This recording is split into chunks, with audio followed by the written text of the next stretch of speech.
우리 다 같이 사도신경으로 신앙 고백하심으로 새벽 기도회 시작하겠습니다. 나는 전능하신 아버지 하나님 천지의 창조주를 믿습니다. 나는 그의 유일하신 아들 우리 주 예수 그리스도를 믿습니다. 그는 성령으로 잉태되어 동정녀 마리아에게서 나시고 본디오 빌라도에게 고난을 받아 십자가에 못 박혀 죽으시고 장사된 지 사흘 만에 죽은 자 가운데서 다시 살아나셨으며 하늘에 오르시어 전능하신 아버지 하나님 우편에 앉아 계시다가 거기로부터 살아있는 자와 죽은 자를 심판하러 오십니다. 나는 성령을 믿으며 거룩한 공교회와 성도의 교제와 죄를 용서받는 것과 몸의 부활과 영생을 믿습니다. 아멘. 우리 찬송가 82장을 찬송하시겠습니다.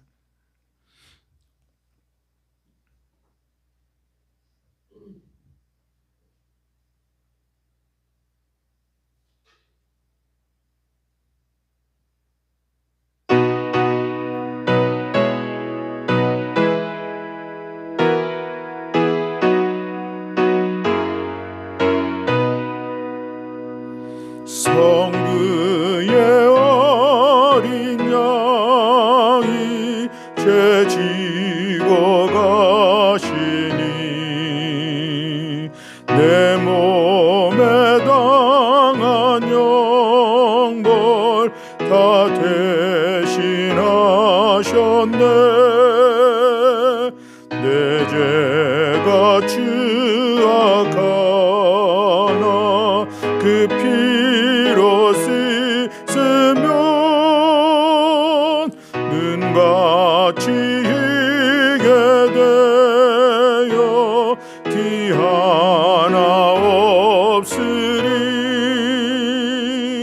내 죄를 회개할 때 용서해 주시고 병든 몸 고쳐주사 새 생명 주시네. 내 속에 쌓인 근심 한없이 그것만 주 친히 벗겨 주사 위로해 주시네. 내 주를 의지하니 내 마음이 편하고 주 나를 붙드시니 내 앞길 환하다. 임마누엘 주 예수 끝없인 그 사랑 그 향기 바람 타고 온 세상 퍼지네. 주 예수 본을 받아 온유한 마음과 겸손한 마음으로 섬기며 살리라. 나 주의 뒤를 따라 저 천국 이르러 전사의 노래 따라 주 찬송하리라.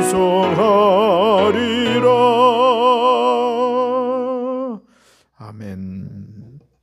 오늘 말씀은 민수기 35장 9절부터 34절의 말씀입니다. 민수기 35장 9절부터 34절의 말씀입니다. 우리 다 같이 한 목소리로 함께 봉독하시겠습니다. 여호와께서 또 모세에게 말씀하여 이르시되 이스라엘 자손에게 말하여 그들에게 이르라.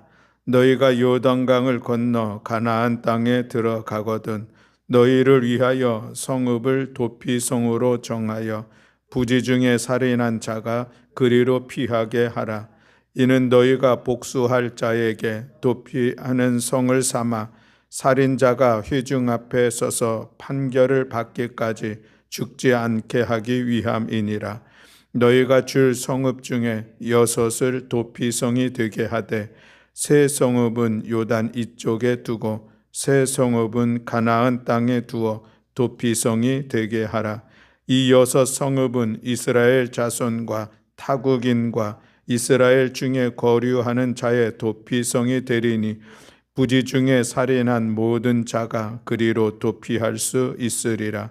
만일 철 연장으로 사람을 쳐 죽이면 그는 살인자니 그 살인자를 반드시 죽일 것이요 만일 사람을 죽일 만한 돌을 손에 들고 사람을 쳐 죽이면 이는 살인한 자니 그 살인자는 반드시 죽일 것이요 만일 사람을 죽일 만한 나무 연장을 손에 들고 사람을 쳐 죽이면 그는 살인한 자니 그 살인자는 반드시 죽일 것이니라.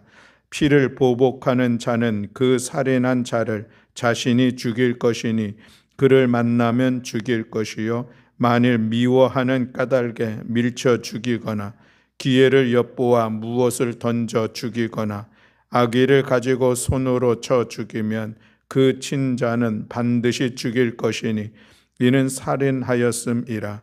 피를 보복하는 자는 살인자를 만나면 죽을 것이니라. 악의가 없이 우연히 사람을 밀치거나 기회를 엿봄이 없이 무엇을 던지거나 보지 못하고 사람을 죽일 만한 돌을 던져서 죽였을 때에 이는 악의도 없고 해하려 한 것도 아닌즉 회중이 친자와 피를 보복하는 자 간에 이 규례대로 판결하여 피를 보복하는 자의 손에서 살인자를 건져내어 그가 피하였던 도피성으로 돌려보낼 것이요 그는 거룩한 기름 부음을 받은 대제사장이 죽기까지 거기 거주할 것이니라.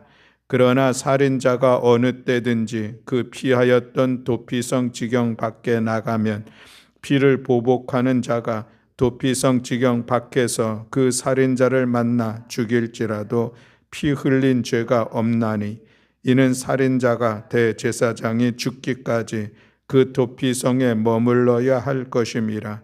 대제사장이 죽은 후에는 그 살인자가 자기 소유의 땅으로 돌아갈 수 있느니라.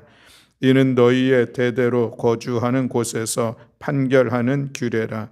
사람을 죽인 모든 자, 곧 살인한 자는 증인들의 말을 따라서 죽일 것이나 한 증인의 증거만 따라서 죽이지 말 것이요 고의로 살인죄를 범한 살인자는 생명의 속전을 받지 말고 반드시 죽일 것이며 또 도피성에 피한 자는 대제사장이 죽기 전에는 속전을 받고 그의 땅으로 돌아가 거주하게 하지 말 것이니라.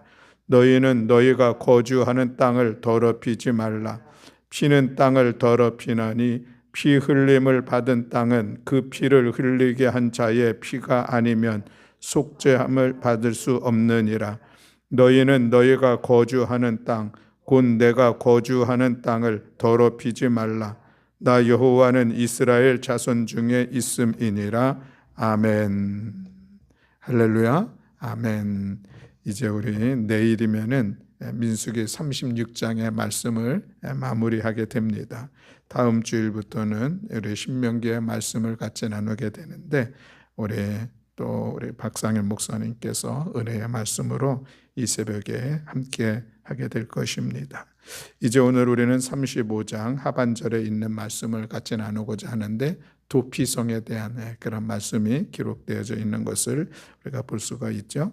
35장 전반전에서는 이제 레위 사람들은 하나님을 기업으로 삼기 때문에 땅을 분배를 받지 않습니다. 그 대신에 땅을 분배를 받은 이 12지파가 이제 레위인들이 거주할 땅 48곳을 이제 내주게 되는데 그 면적은 보통 가로 세로 한 1km 정도의 규모이다. 우리가 이렇게 생각할 수가 있겠습니다. 근데 이 48개를 내주는데 그 중에 6곳은 이제 도피성으로 삼아라 이 말씀을 하고 있는 것이죠. 그래서 이 가나안을 중심으로 가나안 동편에 3개, 가나안 서편에 3개, 그래서 6개를 도피성으로 삼고, 그리고 그곳에는 어떤 사람들이 있느냐면은 부지 중에 사람을 죽였습니다. 그럴 때에 이 사람들이 이 도피성에 머물러 있을 수 있도록 그렇게 하는 제도인 것을 볼 수가 있죠. 부지중이라고 하는 단어가 중요합니다. 무심결에 알지 못하고 자기도 모르는 사이에 어떻게 하다 보니 사람을 죽인 그런 것이죠. 의도하지 않은 상황에서 사람을 죽일 수 있는 그런 상황들은 있을 수 있겠습니다. 이 도피성에 대한 말씀은 민수기에도 또 신명기에도 여호수아에서도 있는 그런 말씀인데, 신명기 19장 5절에 보면은 이런 구체적인 경우를 예를 들어서 말씀하고 있는 것을 보게 되는데, 가령 어떤 사람이 이웃과 함께 벌목을 하러 갔습니다. 나무를 베러 갔는데, 그런데 거기에 가서 이제 손에 도끼를 들고 그 나무를 자르려고 힘껏 내리쳤는데 그만 그 도끼가 자루에서 빠져나가게 됐어요. 그래서 그 도끼를 맞고 어떤 사람이 죽게 되었다. 그래서 전혀 의도하지 못했던, 예상치 못했던 그런 사건이 일어나게 된 것이죠. 이런 경우가 이제 악의가 없이 그런 그 부지 중에 일어난 그런 살인의 사건들을 예를 들고 있습니다. 오늘 우리가 읽은 민수기에서 말씀에서는 악의가 없이 우연히 사람을 밀치거나 기회를 엿봄이 없이 무엇을 던지거나 하는 경우, 이것을 부지중에라고 하는 단어로 설명하고 있는 것을 볼 수가 있죠. 이스라엘 백성에게는 눈에는 눈, 이에는 이라고 하는 이름하여 이 동해보복법이라는 법이라고 하는 그런 제도가 이미 주어져 있는 것을 우리가 볼 수가 있습니다. 이것은 상해를 입힌 만큼 본인이 그렇게 상해를 당해야 된다라고 하는 그런 의미를 가지고 있는 것이죠. 그러니 내가 누구를 죽였다면은 그도 자기가 죽어 마땅하다, 이런 제도를 가지고 있는 것이죠. 물론 이 제도는 그저 어떤 그 피해를 본 사람의 어떤 화풀이 아니면 그의 억울함을 갚도록 하기 위한 목적으로 세운 것은 아닙니다. 오히려 그런 강력한 제도를 세움으로 인하여서 그러한 일이 일어나지 않도록 예방하기 위한 그런 제도인 것이죠. 오늘날 우리나라에도 보면은 많은 형사적인 법이 있습니다. 물론 민사적으로도 손해를 끼친 경우에 그거에 대해서 배상해야 될, 또 때로는 보상해야 될 그런 제도들이 갖추고 있는 것을 볼 수가 있습니다. 법이라고 하는 것은 그렇게 피해와 어려움을 당한 사람의 마음을 위로하고 만져주고 그의 억울함을 해소하기 위한 그런 결과적인 의도도 있지만, 본질적으로 그렇게 법을 만들게 되는 것은 그러한 일을 예방하기 위한 예방적 차원이 가장 큰 목적이다라고 하는 것이죠. 그래서 우리가 어떤 사건이 일어나게 되면은 그 사건이 아주 중차대하다고 실제적으로 느끼게 되면 거기에 대한 어떤 그 강제를 더 이렇게 심하게 하는 그런 모습을 볼 수가 있습니다. 처벌을 더 심하게 하는 것이죠. 그렇게 함으로써 그 일들을 예방하려고 하는 그런 의도인데, 동해보복법이라고 하는 것도 오늘 우리가 보면 참으로 무시무시합니다. 상대방의 눈을 다치게 했다면 내 눈도 다쳐야 된다. 오늘 본문에서도 반복해서 말씀하고 있는 것은 누군가를 죽였다면은 그 사람도 죽일 수 있다라고, 죽여야 한다는 것을 강력하게 말씀을 하고 있는 것이죠. 이것은 사람에게 대해서 서로 함부로 하는 것을 엄하게 제한하려고 하는 그런 철저한 의미를 가지고 있다라고 하는 것을 우리가 일단 이해를 하는 것은 중요하다 하겠습니다. 또 그리고 이 구약의 오늘 본문에 있는 이 도피성의 제도는 신약에서는 예수 그리스도의 모형이요, 또 하나는 교회의 예표다라고 일반적으로 그렇게 얘기를 합니다.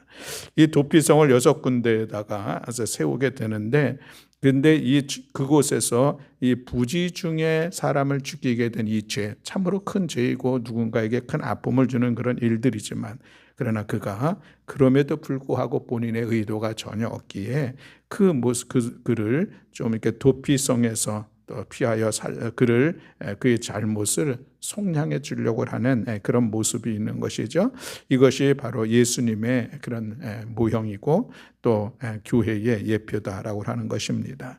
도피성의 제도에 중요한 세 가지 특징이 있는데, 하나는 이 부지 중에 살인한 자가 최대한 빨리 그것을 도피할 수 있도록 그 자리를 세워주는 것이죠. 6군데인데 동쪽에 3곳, 서쪽에 3곳 이렇게 하는데, 그것을 한 곳에 모아놓은 것이 아니라 각처에 적당한 간격을 두고 위치하게 하죠. 그래서 충분히 그곳 안에 들어가서 피할 수 있는 그런 기회를 주는 것입니다. 또 하나는 이 도피성에는 머물러 있는 기간이 정해지지 않았습니다. 그저 그곳에서 언제까지나, 때로는 어떤 사람들은 본인 자신이 그것에서 죽을 때까지 그것에서 머물 수 있는 그런 상황들이 있다는 것이죠. 그래서 세 번째로는 이 구약에서 도피성에 의해서 부지 중에 살인하게 된 자가 피해 있을 때에 바깥으로 나올 수 있는, 자유하게 나올 수 있는 한 가지 그런 일들이 있는데, 그것은 이스라엘의 대제사장이 죽게 되면, 그러면은 이제 다시 고향으로 돌아갈 수 있는 그런 제도가 있는 것이죠. 이 대제사장이 죽기 전에 그가 도피성으로부터 나오면은, 그때는 그는 그 죽임을 당한 그 가족이나 누군가가 그를 죽일 수도 있어요. 그래도 아무런 그 죄가 되지 않는 그런 상황들을 맞이하게 되죠. 그래서 대제사장이 죽을 때에 비로소 이제 자기가 다시 바깥으로 나오고 고향으로 돌아갈 수 있는 그런 시간들을 갖게 됩니다. 자, 그렇다고 하면 이 도피성에 들어가는 것은 아무나 자기가 마음대로 그곳에 들어갈 수가 있을까? 라고 하는 것인데, 여호수아서에 보면은 이런 말씀이 있습니다. 이 도피성에 들어가고자 하는다는 그 도피성읍을 문어기에 서 있는 이 장로들이 있는데, 그들에게 자기의 상황들을 이야기한다는 것이죠. 성경의 표현에 의하면은 그 성읍의 장로들의 귀에 자기의 사건을 말할 것이요, 그들은 그를 성읍에 받아들여 한 곳을 주어 자기들 중에 거주하게 하라, 이 말씀이 있습니다. 이 말씀에 보면은 그 성읍들의 장로들의 귀에 자기의 사건을 말한다라는 이 말씀의 의미는, 이제 그 부지 중에 살인한 사람이 장로들의 그 귀에다 대고 자세하게, 그리고 진실되게, 정직하게 그 상황들을 다 이야기해야 된다는 것이죠. 내가 어떻게 하다가 사람을 죽였다라고는 그 자기 자신의 잘못됐던 이 모습들을 다 이야기해야 된다라고 하는 것이고, 그 장로들은 그것을 받아들여서 그 성읍 안에 도피성에 머물게 하라, 이 말씀을 하고 있는 것을 볼 수가 있습니다. 이 도피성을 예수님 또는 교회라고 우리가 이야기할진데, 이 부지 중에 살인한 자가 예수님 앞에 나와서 죄를 고백하는 그런 모습으로 오늘 우리가 이해할 수가 있겠습니다. 살인한 자가 교회 공동체에 나와서 하나님 앞에 무릎을 꿇고 회개하며 기도하는 이 모습이라고 우리가 볼 수가 있겠다라고 하는 그런 말씀인 것이죠. 죄를 지은 사람이 자신이 지은 죄가 예수님을 인해 사해지고 용서되었다는 사실을 믿고 받아들이는 이런 믿음도 그에게는 필요합니다. 그리고 죄 지은 예수님을 믿는 믿음으로 인하여서 그 믿음 안에서 하나님 앞에 자기의 죄를 자백하고 회개하는 시간들은 반드시 있어야 된다라고 하는 것을 볼 수가 있습니다. 예수님 앞에 모든 죄를 다 고백하며 또 나아가는 그 시간들을 통하여서 사유하며 은총을 힘입는 것, 이것은 우리가 이름하여 구원의 길로 들어가는 가장 기본적인 출발입니다. 그래서 우리가 이 구원의 여정들 속에 첫 출발은 회개하는 것이죠. 내 죄를 깨닫고 그것을 회개함으로 이제 고백하고 자백하는 것은 구원에 들어가는 첫 문을 지나가는 것이다, 이렇게 얘기를 합니다. 그래서 우리가 이 회개, 내 죄의 자백, 이것은 반드시 필요한 일들이요, 그것은 도피성으로 들어가기 위해서 반드시 거쳐야 될 그런 상황들이다라고 하는 것을 오늘 우리가 보게 됩니다. 또 그리고 무엇보다도 중요한 것은, 이렇게 자기가 부지 중에 사람을 죽인 이 죄를 범한 사람은 내가 도피성으로 들어가야만 거기서 내가 살 수 있다라고 하는 이 믿음이 그에게 있어야 된다는 것이죠. 그리고 내가 그 도피성에 가면은 나를 받아줄 것이다 라고 하는 그 믿음이 있어야 한다는 것입니다. 그렇지 않습니까? 지금 내가 누군가를 부지 중에 사람을 죽였습니다. 다른 사람들이 그 가족들이 나를 보면은 내가 죽임을 당할 수밖에 없는 이런 상황들인데, 그래서 내가 가야 할 곳은 어디입니까? 도피성 그곳 하나뿐입니다. 그곳에 가야 되는데 이 사람이 가다가 이 도피성이 너무 멀어서 내가 과연 거기까지 갈 수 있을까? 해서 가는 것을 포기한다면 그 도피성 안에 머무를 수가 없는 것이죠. 또 하나는 내가 그렇게 도피성에 가서 장로들에게 이야기했는데 이 사람들이 내 이야기를 받아들이지 않으면 내가 거기서 거절당하고 내가 거기서 결국 죽게 되는 것은 아닌가. 이런 자기들을 받아들인다는 것에 자기의 죄를 이야기할 때 이것을 받아들인다고 하는 이 믿음이 없이는 도피성에 갈 수가 없는 거죠. 가다가 포기하고 가는 것을 거부하는 그런 모습들을 우리가 상상해 볼 수가 있는데 바로 그런 것입니다. 도피성에 대한 이 신뢰, 이 믿음이 있어야만 그곳에 머물 수가 있고 그곳에서 자기의 죽음을 면하고 살아갈 수 있는 시간들을 갖게 된다는 것이죠. 오늘 예수 그리스도를 믿지 않는 사람들, 교회 공동체 안에서 함께 신앙생활하지 못하는 사람들은 바로 그런 모습이 있는 것 아니겠는가 우리가 생각해 봅니다. 오직 예수 그리스도를 믿어야만 구원받는다는 이 사실을 받아들이지 않는 것이죠. 물론 자기 자신의 죄 자체도 인정하지 않는 그런 사람들도 얼마나 많은지 알 수가 없습니다. 그러나 그럼에도 불구하고 예수님만이 구원의 길이라고 하는 이 사실을 받아들이지 않아서 예수님 앞으로 나오지 않는 많은 이들이 있는 것을 볼 수가 있습니다. 꼭 교회 공동체에 속해야만 내가 구원에 이를 수 있을까? 여기에는 많은 신학적인 논쟁이 있을 수 있겠지만 그러나 교회 공동체는 예수 그리스도를 믿는 믿음의 사람들의 공동체이기에 그것에서 함께 믿음의 길을 걸어 나아가는 것이 구원으로 나아갈 수 있는 길인 것을 우리가 함께 인정할 때에 그 교회 공동체 안에서 신앙생활을 할 수 있는데 그렇지 않은 많은 사람들도 우리가 볼 수 있다는 사실들을 우리가 볼 수가 있습니다. 도피성을 떠나는 순간 그는 곧바로 보복과 죽임을 당할 수밖에 없는 그런 처참한 상황이 올 것인데 이런 상황들을 놓고 우리가 또 한번 우리 자신을 돌아보게 됩니다. 무엇보다도 우리는 그래도 우리가 도피성 안에서 다시 말하면 예수 그리스도는 믿는 그 믿음 안에서 살아가고 있다는 것이 참으로 복된 곳이요. 우리가 함께 주님의 몸된 교회 공동체 안에서 소속하며 함께 신앙생활을 해 나간다는 것은 우리에게 주어진 놀라운 은혜입니다. 왜냐하면 우리도 죄인의 모습이기 때문에 그리고 그 죄의 결과를 우리가 스스로 책임져 나아가는 영원한 사망의 자리에 머물 수밖에 없는 그런 존재이기 때문에 그것으로부터 우리가 주의 은혜 안에서의 안전된 삶을 보장받는다는 것은 영원한 생명의 자리를 누리며 나아갈 수 있다는 것은 무엇보다도 하나님께서 우리 가운데 주신 놀라운 은혜인 것입니다. 우리는 그런 은혜의 고백을 가지고 주 안에서 믿음의 길을 걸어가고 우리가 믿음의 공동체인 교회 공동체 안에서 함께 신앙생활을 하고 있는 것이죠. 이 은혜를 우리가 기억하면서 또 하나 우리가 기억해야 될 것이 있다면 이 공동체 안에서 도피성 안에서 바깥으로 나가는 것은 결코 있어서는 안 된다라고 하는 그런 사실인 것이죠. 나가면 다시 누구에게로부터 다시 죽음을 당할 수밖에 없는 그 사망의 자리로 나아가는 것임을 우리가 도피성을 통해서 보게 된다면 우리가 예수 그리스도 안에서 살아가는 이 삶의 모든 시간들은 어떤 상황과 어떤 형편이 있다 할지라도 결코 주님을 떠나서는 살 수 없다는 이 사실을 우리는 기억해야 할 것입니다. 그래서 우리가 서로 격려하고 우리가 서로 응원하면서 이 믿음의 길을 걸어가는 것이죠.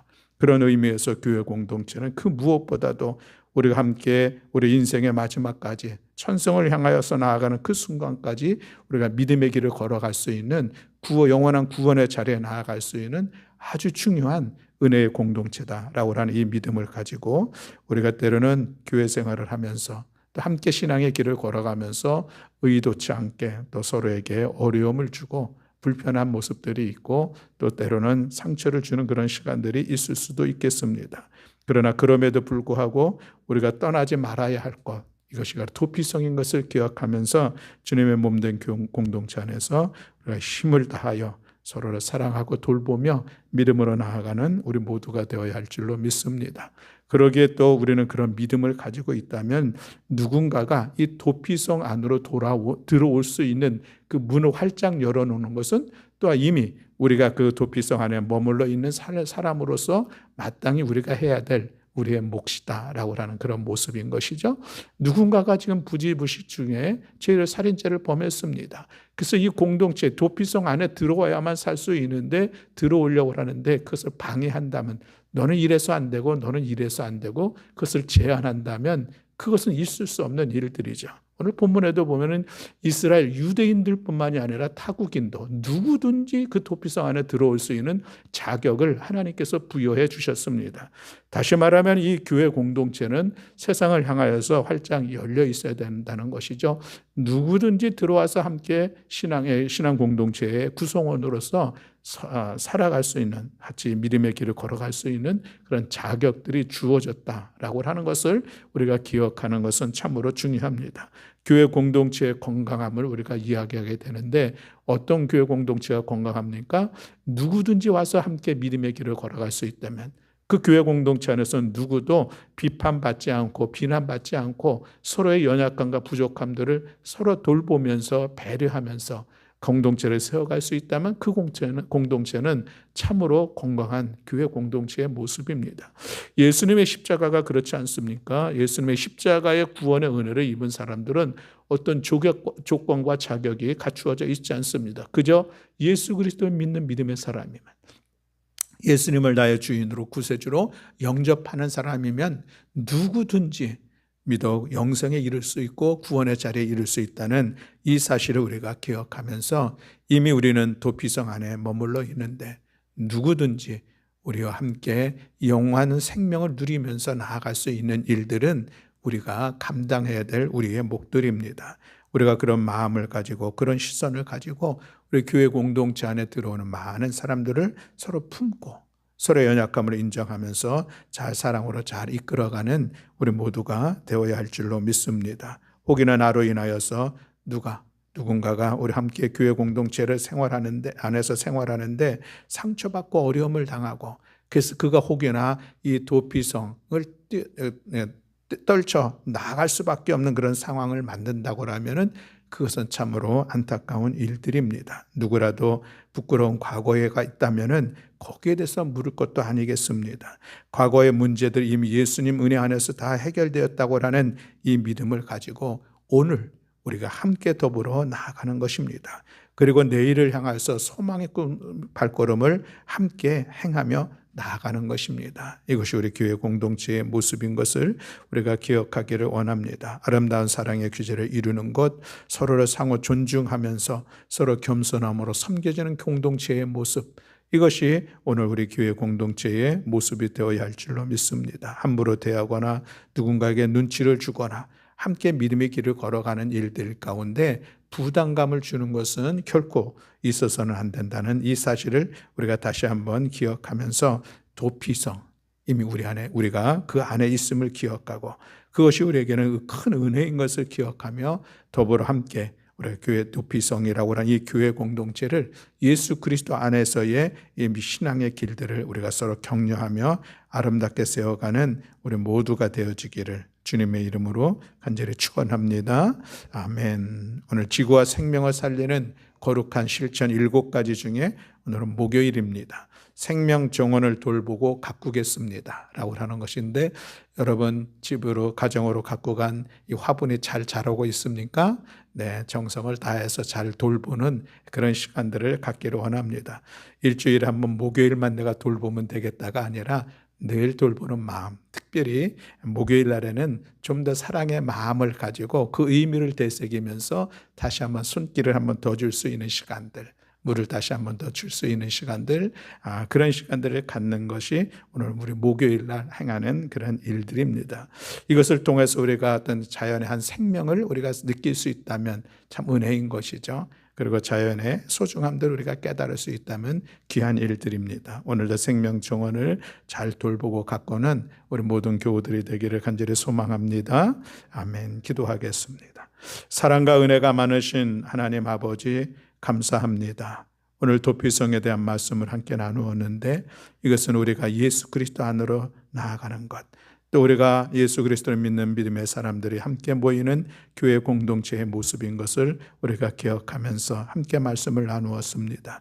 무엇보다도 먼저 우리가 예수 그리스도를 믿는 믿음으로 인하여서 주님 안에 주님을 우리의 도피성으로 삼아 함께 모여서 우리 성일교회 공동체를 일원으로서 살아가게 하신 것을 감사드립니다.